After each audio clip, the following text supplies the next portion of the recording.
ጎደሎ ይስምዓንሎ ጸሓፊ ሚካኤለ ዓለም ቶሚ ስተባ أزعلك زخاف في العركي كيف كبكاي الإمبر بوز حيد لهم كونيرة عيد اسكبلني الكاس دز يبلك خصتي أنا ونكو دز بلك أنت سيتي خاي دز بلني لحن قدف في العركي كما كيوت شغل قال كل صبغ يزعركي بوغن كخ أو دحاني إيه تافيل انت إذا حمل مسيلك سلام يكون كان دخان تحمعتي ودي حمل مسيلك عند قبل كانس سلام يكون عندي تبل أنا حدا سب كيف دلوا الزرار باندي خاد أذكر كان حدا انت اللي مسلك ها أزخينات سناي سلام دي نيل حاتيتو الله نسخة بلكاوي تحلف ناي سلام دي زجنقتك هذا في العركي انتي سلام الله لك يا اخا هو كساب كندزي تايلي ترخيو صراحه دويل كانها اي بالكون بعدي بيتسا ويا قدي حدار قد استفتره شجرالو لي اتايلن انتي دامو عقابه اتاودي عقابه مونتي ابي هو عقابه سينا بقى نسي بقى زعك بطرا يسمعني زلو عرك بجهاسك طفبلو اتويال صلا سناي كمان كيسمعك اتا طف ندبل بجها واتيرا زريتك اتا يكون انطرينايو خيطرناي كمان يدقسنا انا في العركي ابزي اوروبا زبال كابنا اتكو سالا قري كدان دراريبنا بسنكص حيقا قربتنا بريو زرسب صبق الله يزبلنا بلك عاهمينا نمس انبر منفسنا وكيلن طفي امنتي يبلو قالي يبلو هاجر مصينا منفس قدسنا هادي كلا الله تومي عركي عدنا جن عد هيمانوت امنت سلازخونس منفسنا نيرو يبهلها اثال عدنا امو اسمع اسكي كمي حدير كان استبهلكا كواس املاخي مسجن تبل امنت طراي امنت فرعان كانبر نيرنا بقى كوين النادي كل هيوتنا امثلنات ممثال ممسسال كوين اقترف انتي مالت كاي اما الحسنات رايس ترف امناتن هاجرن حزناس كنت تمكحت خنمكح كنبر بعبيت هيمانوت نسمو حزنيان دا نبرناس نغالب من القاب طراي كوين يسرحنا ازهم سبات از هاجر زلنايو اوكي سكرحان امنات يبلو من نبلو بتكبار جن كباران لعل سب أونت اللو نحنا أمنات على نبل سب أونت جن يبلنا أمنات بزي قبل موت تياري كون نزبلتي قدس مسحات سلازمان يتخكل زنبر زلو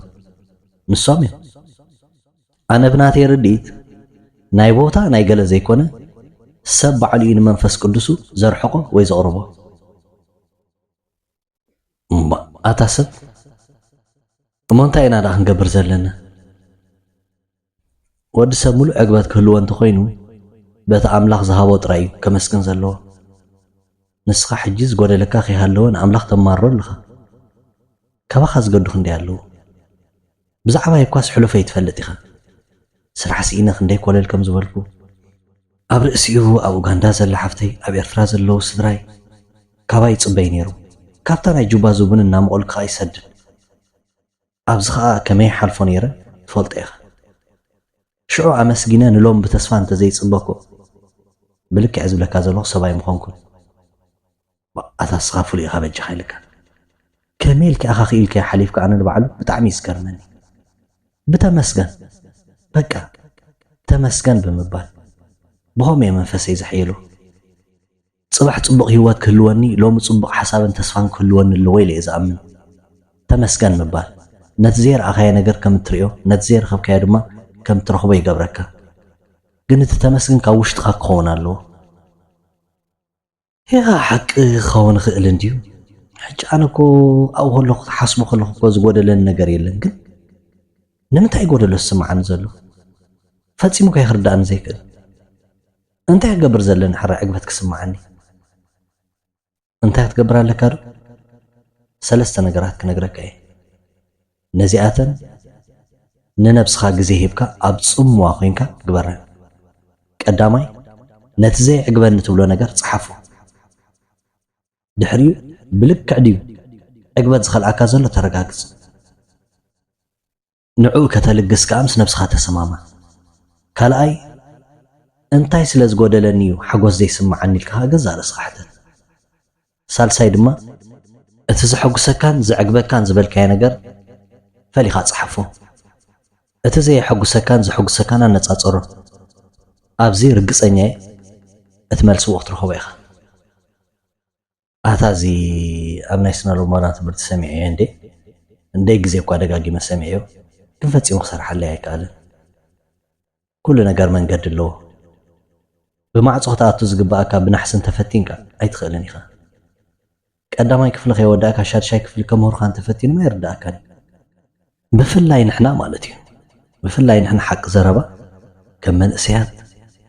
ከምቲ ዝመፃናዮ መንገዲ መዓት ትራማ ዘለና ሰብ ስለ ዝኾንና ብቐፃሊ ብናይ ስነ ልቦና መንገዲ ክንሕከም ዝግባአና ኢና ከይተፈወስና ንነብር ዘለና እዚ ኸማን ንሕና ኮይና እዞም ነብሰ እምነት ነብሰ ዕቤት እናበሉ ዝምህሩ ናይ ዕዳጋ ነጋዶ ኣዝዮም ብዙሓት እዮም ኣብዚ ሎሚ ኣዝዮም ብዙሓት እዮም ብስክሪን ካልእ ብውሽጢ ካልእ እዮም ብግዜና ንምሽቃጥን ጁባና ንምጉዕጓሕን እምበር ናይ ብሓቂ ንዓና ንምፍዋስ ኣይኮነ ድፅዕር ዘለዎ ፊላ ዓርከይ ስዶ ሓካ ኢኻ እቲ ዝበዝሕ ትምህርቶም እኮ ነቶም ኣብ ቅሳነትን ኣብ ፅቡቅ ኩነታት ዘለዎም ጥራይ ዝጠቅም ንዓና ፍፁም ንዓና ከዓ መግበብ ዘይብሉ ብያት ብላዕ ከም ምባል እዩ ውሽጥና ቆሲሉ መንፈስና ተረብሽ እዩ ዘሎ ብዝርድኦ እምበር ብዝርዳእና ኣይኮኑ ዝምህሩ ልክዕ ኣለኻ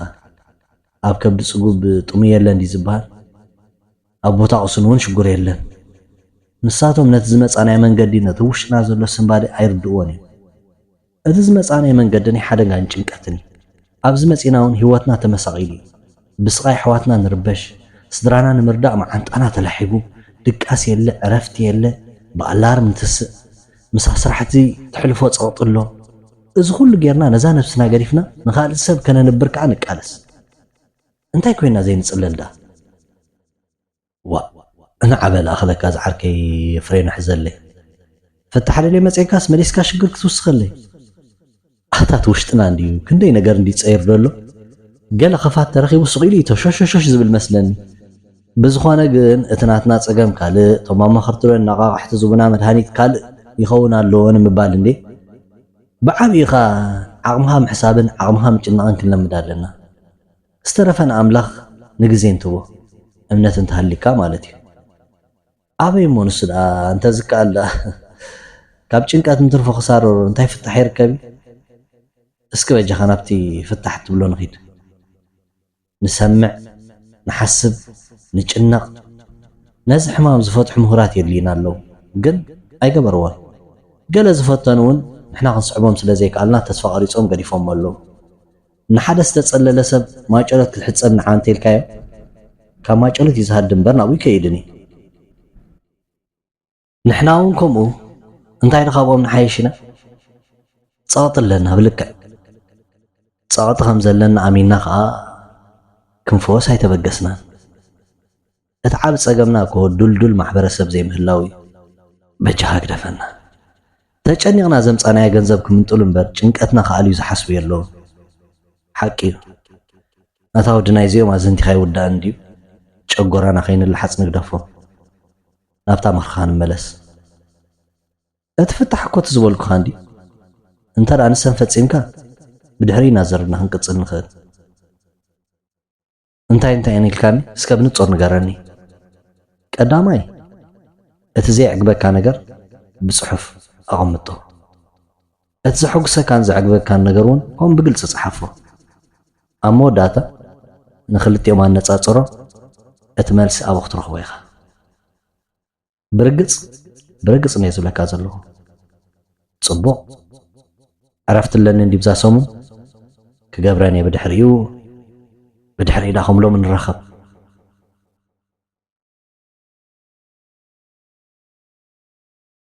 انتا جيركا لك عم تزبل كان نجير زعقبكان زي عقبكان فليخا صحيفك كل صحيفه له بيلا أم ببليبل وأتاودي الزلنا يكنكو سبالو تصنز ولا وتاي محاشة نساتهم سرحهم يقبر له نحنا ما سرحنا نقبر ما بسرحنا ترينا توكر أتهم سرحهم قريفهم زي سرحهم سمعوا انت سمعنا ونسقم زلوا يكونه سرحنا خعنكو في كلنا أتهم سرحهم زقبر ما يسمعناني اوكي بالحس حاسكو هذا عركي صما بيلي صحيفه اتزعقبن نغرات زي دحان زغونه دموز ኣለኒ تخبرني بعلت بيت ኣለትኒ أملاخ مسكن كلتا زفቶم ولدون أملاخ يبنيو نسدراي أحواتي بيتسبي وبعقمي رديئيهم يحجزهم ኣለኹ والفتات ون يبلين ጥዕና يملئيو እቲ መሰረታዊ ነገር ዝበሃል ድማ ማኪና ገዛ بعقمي يونينا ኣለኹ እቲ ዘይዕግበኒ ግን ንኣብነት ኣነ ነዊሕ ሰዓታት ሰሪሐ እቲ ድሓን ዝኾነ ገንዘብ ዝረክብ ዘለኹ ገለ ሰባት ግን ኣየር ብኣየር ብኸፎም ዕፅፍፃፍ ገንዘብ ይረኽቡ ኣለዉ ካብቲ ናተይ ንላዕሊ እዚ ኣይዕግበንን እዩ ገዛይን ማኪናይን እውን ምስ ናይ ገለ ሰባት ዝፈልጦም ከወዳድሮ ከለኹ ቀረብለኒ ማለት ዝውሕለኒ ብዓብኡ ግን እቲ ዕጋበት ዝኸልኣኒ ዘሎ ከምዚ ዘይጭበጥ ሓሳብ ኮይኑ ረኺበዮ እንታይ ንሱ ኮሚድየን ውሽጠይ ብምድግጋም ሓቲተዮ زأتك نفسي كمت ناي قدم بزي ملس ክትሓልፎ እኳ እንተሓሰበት ገዲደ ግን ሓንቲ መልስ ከም ትበኒ ገይረያ ብዛዕባ ጎዲልን ዝብሎ ወይ ውሕድን ዝብሎ ብምሕሳብ እዩ ቀንዲ ዘይዕጋበተይ እሞ ስለምንታይ ለምሰዋጠርኳ እታ መልሲ ሓንቲ ንፅፍፍትን ፀኒሓ ዘጨንቐካ ዘሎ ውፅኢት ኣተሓሳስባኻ እዩ ኣተሓሳስባ ድማ ብእተጥፍኡ ግዜን ብእትውዕሎ ቦታን ብእትረኽቦም ሰባትን ይዝውሰን هلاتني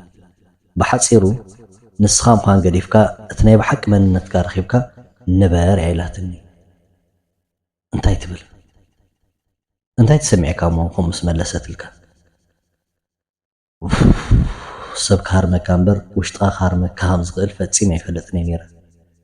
اتزحيل حيل وشتنا يزلو سب نسب حماق ازقبرو المغنيات مجمرتا اب نفس حماق يقبر كم زلو بزي مفلاتو إلى عمينة وشطها مغنيات ترايد هيبكا ولا سفتحون حتيتكا حتيتيو نالي سلاي كمان نزلكا مسكن نتقودي لنتولغا اخترخبو صعار قل نسي كون المغنيات حقو سكايلني اب عدغا خلغا كتوص طرايني يروح المخا مس وصخا اوروبا مئتاو تغير حلمخا ناملاخ طراي اوروبا اتون نمبر كالا اي لمنن يلكا كساب كتوردو تدل لمينكا سهران بحنا سجيركا مستم عدلنياتات اوروبا اتيها مساتها قداي حتى ورقت متي نحار قداي سرح ماكينه حدار ولاد تدليتات كاسويلي زقصل دلو حقوسكا سلامكا اب كمزي ود خمزن تخوين بقى كوين كايك ترخبوني خايلني تمسغني تني حقني حقوسن سلامن منشي يلو لك حمتا نسخه زبلكاني كما يلملس لي يقرمي بدحري خانتا غيركا بدحريو اتم زي عقبات زفطر لي بنصر فليو مويا تماهيرنا سرحك خنسي مستم عبي مويا زلوم سبات نفسي بمودار امزي نفسه متحات مشالكا inferiority سمعنا نيرو اب حدا صبق قناتات نهالخو نتما كال اذا حاشه درجه زوصح بمرأي كان عون بمرأي طراي غودلي سمعنا نيرو علامه ينمسخعكا بب درجه اكندمخا كل بحساب كون ليس لزدل زنبركو امونغو تسفا قرص نيره حجيغن زلن استماغيره حقوس تحت يريه خمسكن غودلي نمملاكا هادي يخسرح كم زلن امين له او حق المزراب نيدكا اتم زحقوس خانه قراتك بزعبونك نسومون صحيفهم ብምንታይ እዮም ዞም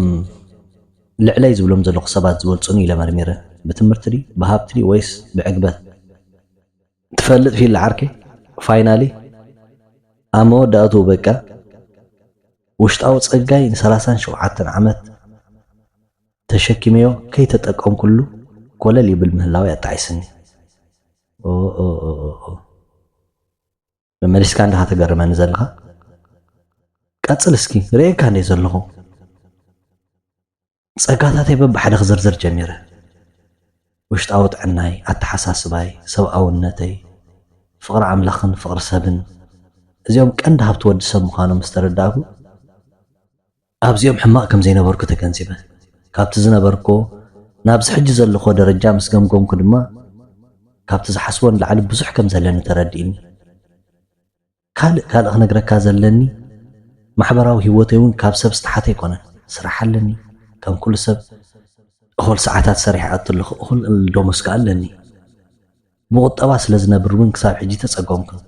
ኣብ ሓዳርን ውላድን እውን ኣምላኽ ኣይረስዓንን ኣብ ሰዓቱ ተመርዐ ኣብ ሰዓቱ ድማ ወድን ጓልን ሂብኒ ኣምላኽ ይመስገን ቶሚ ዓርከይ ንባዕለይ ተመሲጠ በቃ ናይ ሂወት ትምህርቲ ዝወስድ ዘሎ ኮይኑ ይስማዓን ዘሎ በጃህ ቀፅል ይገርመካ እዩ ፊለ ነዚ ኩሉ ፀጋታተይ ፀብፂመ መፅሓፍኩ መንፈሰይ ክሳብ ክንደይ ደስ ኢልዎ ክሳብ ክንደይ መንፈሰይ ተመሊሱ ክነግረካ ይክእልን ያ ኣሎ ሓደ ነገር ክሳብ ሕጂ ዘሳቀየኒ ትፈልጥ ኢኻ ነቦይ ንደይ ብሂወት ከለዉ ከምዚ ብዝግባእ ክሕግዞም ዕድል ኣይረኸብኩ እቲ ክሕግዞም ጀመርኩሉ ግዜ ከዓ ክልቲኦም ኣብ ውሽጢ ዓዲ ብናይ ዓመት ፍልሊ ሞይቶም እቲ ናይ ወላድና ፍቆትን ጣዕሳን ሓቂ ዘረባ ቀሊል ኣይኮነን ይርዳእኒ እዩ ቶሚ ምስ ናፍቆትካ ምፍልላይ ከቢድ እዩ ግን ንዝሓለፈ ክትመልሶ ይትኽእልኒ ኢኻ ንዝኾነ ክትመልሶ ይትኽእልኒ ኢኻ ንቕድሚት ጥራይኻ ክትጥምት ዘለካ ኣብ ሂወት ካብቲ ክንቅይሮ ዘለና ክንቅበሎ ዘለና ነገር እዩ ዝኸብድ ነብስኻ ምግታእ ሓደ ዓቢ ጥበብ ናይ ሂወት እዩ ካብቲ ንከተማ ዝገዝእ ገዛእ ርእሱ ዝገትእ ካብ ጅግና ይበልፅ ዝብል ቃል ኣሎ መፅሓፍ ምሳሌ እንታይ ኢልካ እስኪ ድገመለይ ካብቲ ንከተማ ዝገዝእ ገዛእ ርእሱ ዝገትእ ካብ ጅግና ይበልፅ ብርግፅ ሓቂ እንሪኦ እንሰምዖ እንሓስቦ ክንቆፃፀር እንተኽኢልና እኮ ሰላምና ክዓቀብ እዩ ፅቡቅ ኣለኻ ቶሚ ዓርከይ ካብ ዝፅበዮን ላዕሊ ተረዲእካ ስማዕ እስኪ እዚ ኩሉ ግዜ ክንደይ ናይ ስነ ልቡና ትምህርቲ ተኻፊልካ ቁፅሪ ዘይብሉ ናይ ምንቃሕ ቪድዮታት ርኢኻ ዘይረኸብካዮ ልቦና ብየንዳ መፀሎሚ ይገርመካ ይፍለ ዓርከይ እቲ ሓቂ ኣብ ውሽጠይ ምስ ውሽጠይ ኮሎ ኮለል ክብል ሓጌ ማለት እኮ እዩ ጎደሎ ይስማዓኒ ኣሎ ፀሓፊ ሚካኤለ ዓለም